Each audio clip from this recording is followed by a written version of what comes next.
Voilà l'hydrophisma shore.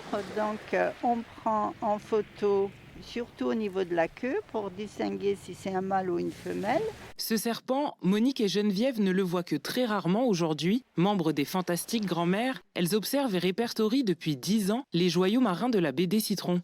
Au fil des années, elles ont noté quelques changements. Depuis surtout 2 ans, là, les coups d'ouest qu'il y a eu, on a observé beaucoup de casses au niveau des coraux. Les grosses porites, les grosses patates ont été complètement dévastées. Et puis les hippocampes aussi, on n'en voit plus, alors qu'à une période, on en voyait devant le radeau qui était juste là. Le danger, c'est plus la fréquentation humaine qui fait que les gens marchent sur les coraux, les cassent, se mettent de la crème solaire. Et donc cette fréquentation de la BD peut être un facteur de changement. Des espèces qui diminuent et changent de comportement, c'est aussi le constat de Christophe, pêcheur professionnel depuis 2009. Quand j'ai commencé la pêche il y a 10-12 ans, en une journée, en 24 heures, on faisait 300 kg de poissons faciles. Aujourd'hui, il faut 48 heures, voire plus. On s'aperçoit d'un changement par rapport aux températures, c'est par rapport à la fraie des poissons.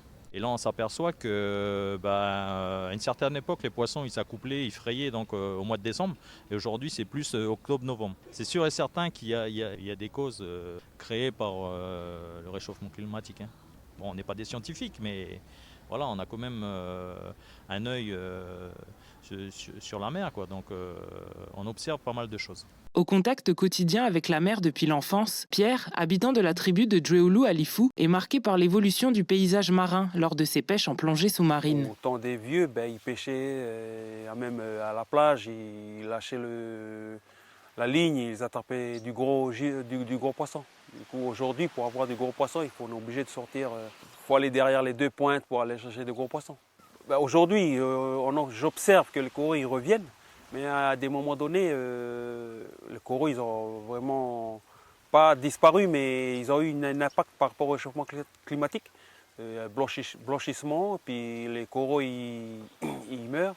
Président de l'association Litho Fishing, il participe au suivi annuel des coraux avec le réseau d'observation des récifs coralliens du Caillou et a créé 2 réserves marines adaptées. On a mis 2 réserves qui se situent à chaque extrémité de la tribu. On peut aller pour pêcher à la ligne, que à la ligne, et on interdise la chasse sous-marine de jour et de nuit.